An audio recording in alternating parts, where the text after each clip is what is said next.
Okay, I have a new video for you guys. So today I'm going to attempt to show you how I make a simple and inexpensive frame for my diamond paintings.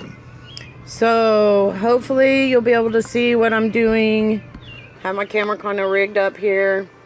So what I use to make a really simple, easy frame is this. It is actually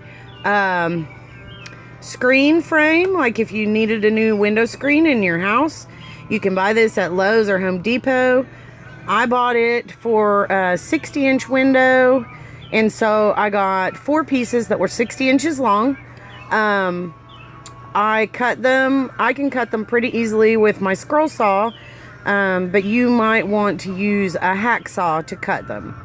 So I just measured my diamond painting, how big I needed these frame pieces to be, and I cut the 4 of them. The kit comes with corners for your frame. I bought extra corners because I wanted to make more than one frame with it, and so they're really simple to insert in your frame. Not so simple to get out of the package. So I put my screen spline, which is this little black rubber piece, inside the frame where it's going to be closest to my diamonds. So I just want to put these corners. You want to make sure you get the front to the front of the frame, the side opposite the screen spline, and you want this angle here to be closest to the spline. So you just slide it in, get another piece, make sure you have it lined up right, and you slide it into that one as well. And you just do that on for all 4 corners. It's very simple. It doesn't require any glue. You could glue it if you wanted to, but once you get the canvas in there, it will hold itself together. Just make sure you have it all right. All the fronts of the corners to the front, and so I've got the fronts to the front, and I've got all the screen spline closest to my picture. So then you'll want to, actually I probably should have done this first, and I don't have anything to do it with. Hold on just a minute. Okay, I found a tool. I have a nail.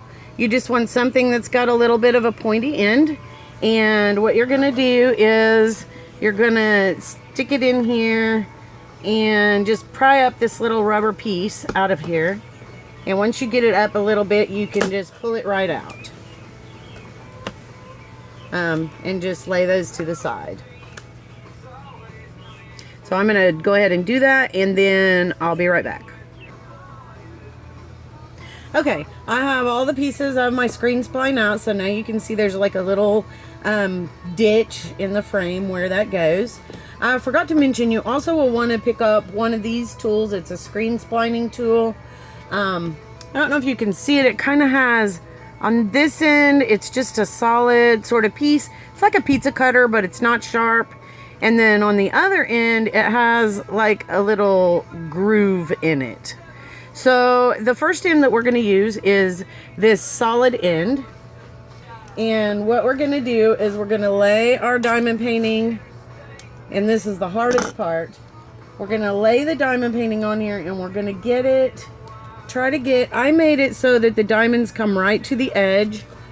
And I forgot, you do need to, for ease, cut the corners out of your diamond painting. Hold on just a minute. Okay, so what I do is, and I'll turn it to the front so I can see what I'm doing. Hopefully you guys can see what I'm doing as well. These pieces of tape, I don't know if I'll need them. I had them on there to just hold it down while I was working on it. But I may try to utilize them. So I just cut into the corner.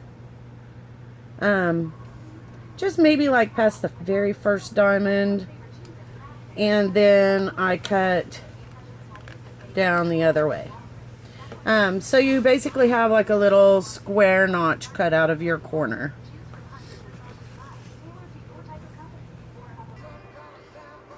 Alright, so I have all the corners cut out now. And so what you want to do is try to get this lined up in here just like you want it.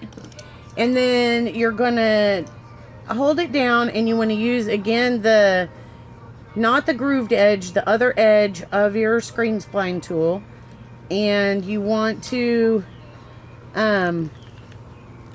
use it to press your material down into the groove. Okay, so I don't know if you can see that. It's pressed into the groove there. Now I want to turn it over and make sure that it's like lined up. It's not putting pressure on my little beads. It's a little slightly far away over here. I'm a little worried that this might need to go a little farther on this side, so I'm gonna try to press it in a little bit farther where my beads are just touching the inside of the frame, but not where it's putting pressure on them and trying to pull them loose. Okay, so I got that pretty good. So now I'm gonna try to put the spline in. You want to lay it on top of the groove, and you want to kind of, you know, just push it in a few places just to kind of get it started.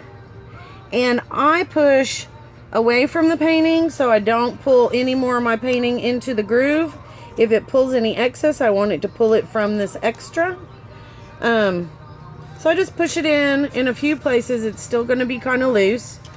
And then you use your end that has the little groove on the wheel. I don't know if you can see that or not. And you just put some pressure and kind of roll that down into the groove. It does stretch a little bit, and that's okay. You can kind of work with it. If it ends up stretching too long, you can trim the ends.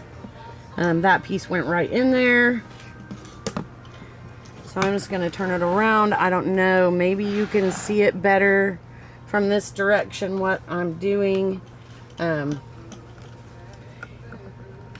so you just have to put pressure and kind of work it. Work it down in there. Roll this little spline tool along.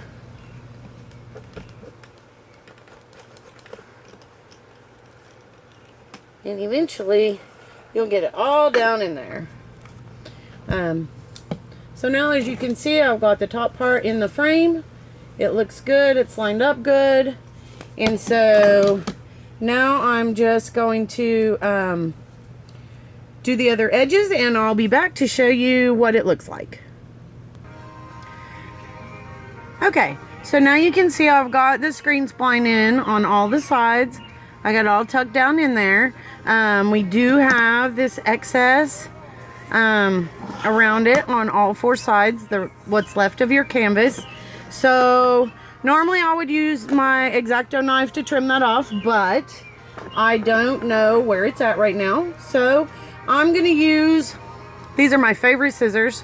They are, if you were to get stitches, when you go back to have them removed, these are the scissors that your doctor would use to remove your stitches. Potentially. Sometimes they have like a little curved hook on the end, but not always. And you can ask for these. You pay for these and they just throw them away. But they are very sharp scissors. They make for excellent crafting scissors. You can do any kind of craft with those. And so I love these scissors. So that's what I'm going to use to trim this off. And so I'm just going to kind of go along. You know, the edge, it doesn't have to be perfect. It does scratch the back of the frame using the scissors just a little bit, but I'm not concerned about that. This is going to hang on my wall. And so, it's not really a gift. If I were giving it to someone, I probably wouldn't want those scratches there. And I would take the time to find the X-Acto knife. But again, like I said, it doesn't even have to be perfect. Just want to get it as close as you can. And you can get it really close if you have the X-Acto knife. So once you trim off all those edges, these hang up very, very easily. They're very lightweight. They hang up very easy with command strips, which is what I like to use because they're easy to take down. They don't leave holes in the wall. But this is what it looks like, my finished product. Hopefully you can see that. You can see that if I pull on the sides, they don't come apart. The corners don't come out because the canvas is stretched strong. And so that's it, the finished product. Oh, I did forget to mention that I have sealed this with Mod Podge Super Gloss because it is not behind glass. So I just wanted to make sure that it was a little bit protected. So now to hang it up. I hope you enjoyed.